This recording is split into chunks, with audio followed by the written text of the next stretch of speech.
இந்த கேள்வி பார்த்தீங்கன்னா, குரூப் டி மெயின்ஸ் 2025ல் கேட்ட கேள்வி. இந்த கொஸ்டின் பேப்பரோட மற்ற சம்ஸ் பார்க்கணும். டிஸ்கிரிப்ஷனுக்கு பிளேலிஸ்ட்டை வந்து செக் பண்ணி பாருங்கள். ஃபஸ்ட்டு என்ன சொல்கிறாங்க, ஏ என்பவர் பியின் சகோதரி. சரிங்களா? இப்போ சகோதரன் சகோதரி அந்த மாதிரி வந்து எப்படி எழுதுவோம்னா, பக்கத்தில் எழுதுவாங்க.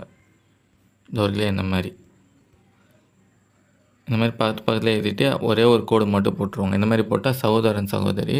சப்போஸ் கணவன் மனைவினா எப்படி பண்ணுவாங்கன்னா, ஈக்குவல் டு மாதிரி யூஸ் பண்ணுவாங்க. இந்த மாதிரி போட்டால் கணவன் மனைவி, அப்படின்னா இந்த மாதிரி கூட யூஸ் பண்ணுவாங்க.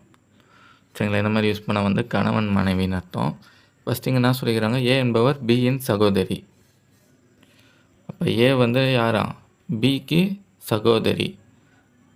அப்போ நடுவில் வந்து ஒரு கோடு போட்டுங்க. சகோதரின்னா என்ன அர்த்தம், ஏ வந்து பெண்ணுன்னு அர்த்தம். சரிங்களா? அப்போ பெண்ணுன்னா அந்த மைனஸ் போட்டுக்கலாம். ஆனால் இருந்தால் ப்ளஸ் யூஸ் பண்ணிக்கலாம் நம்ம. சரிங்களா? ஆனால் வந்து பி வந்து நம்மளால் கரெக்டாக சொல்ல முடியாது, அதனால் வந்து அப்படியே வச்சுக்கோங்க. அடுத்தது என்ன சொல்கிறாங்க பாருங்கள், சி என்பவர் பியின் தாய். இப்போ பியின் தாய், இந்த மாதிரி தாய், தந்தை, தாத்தா அந்த மாதிரிலாம் வந்து மேலே எழுதிக்கணும். சரிங்களா? பியின் மகன்னா இந்த மாதிரி கீழே எழுதணும். சரிங்களா? இப்போ கேள்வி என்ன சொல்லிக்கிறாங்கன்னா, பியின் தாய் தான் வந்து சி. அப்போ பிக்கு தாய் வந்து சி. அப்போ இவங்க யார், இவங்க வந்து பெண். சரிங்களா? அப்போ மைனஸ் போட்டுங்க. அடுத்தது பாருங்களேன், டி என்பவர் சியின் தந்தை. அப்போ சியின் தந்தை வந்து யார், டி. அப்போ சியின் தந்தை டி. தந்தைன்னா என்ன அர்த்தம், இவர் வந்து ஆண் அர்த்தம் இல்லையா? அப்போ இவருக்கு ப்ளஸ் போட்டுக்கலாம் நம்ம. அடுத்தது பாருங்கள், இ என்பவர் டியின் தாய். டியின் தாய் வந்து இ. அப்போ டியின் தாய் வந்து இ. அப்போ இவங்க என்ன அர்த்தம், இவங்க பெண். அப்போ இவங்களுக்கு மைனஸ் போட்டுக்கலாம். இப்போ கேள்வி என்ன கேட்குறாங்கன்னா, பிறகு ஏ என்பவர் டி உடன் எவ்வாறு தொடர்புடையவர். ஏக்கும் டிக்கும் வந்து என்ன சம்மந்தம்னு கேட்குறாங்க. ஏக்கும் டிக்கும் வந்து என்ன சம்மந்தம்னு கேட்குறாங்க. இவங்க ஏ வந்து என்னது, பியின் சகோதரி.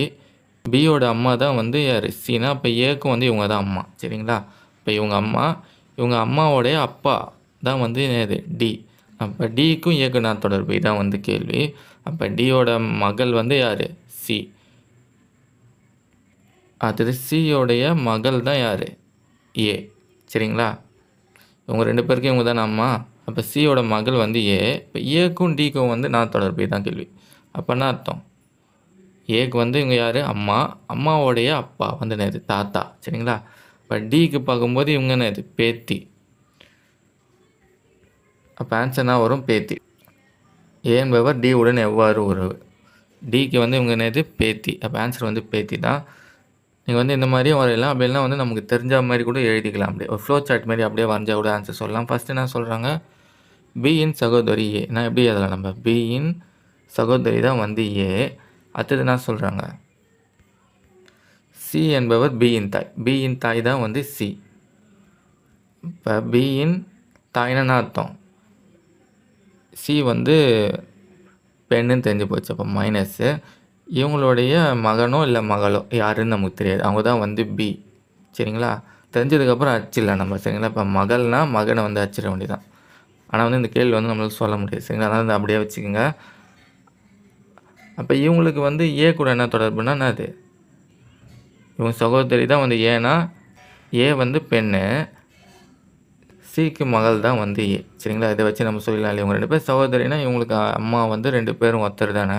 அடுத்தது என்ன சொல்கிறாங்க பாருங்கள், டி என்பவர் சியின் தந்தை.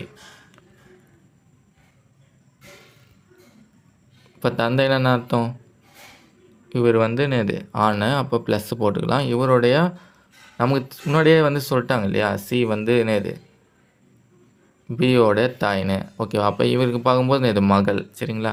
இந்த மாதிரி ஃப்ளோவாக கூட நம்ம எழுதிக்கலாம் நம்ம. சரிங்களா? அவங்க வந்து தந்தைன்னு தான் சொல்கிறாங்க, ஆனால் நமக்கு தெரியும் இல்லையா தந்தைன்னா என்ன அர்த்தம், இவங்க வந்து நமக்கு பெண்ணு தெரிஞ்சு போச்சு. அப்போ மகளாக தான் இருப்பாங்க. அடுத்தது கேள்வி நான் சொல்லிக்கிறேன் பாருங்களேன், இ என்பவர் டியின் தாய். இ வந்து என்னது டியின் தாய். அப்போ இ வந்து பெண்ணு, இவங்க வந்து என்னது டி வந்து நமக்கு ஆணுன்னு தெரியும். அப்போ மகனாக தான் இருப்பாங்க. சரிங்களா? டியோட அம்மா ஈனா என்ன அர்த்தம், இவர் வந்து ஆண்ன்றதுனால கண்டிப்பாக மகனாக தான் இருப்பாங்க. அடுத்தது கேள்வி என்ன சொல்கிறாங்க, டிக்கும் ஏக்கும் வந்து என்ன தொடர்பு, இதான் வந்து கேள்வி.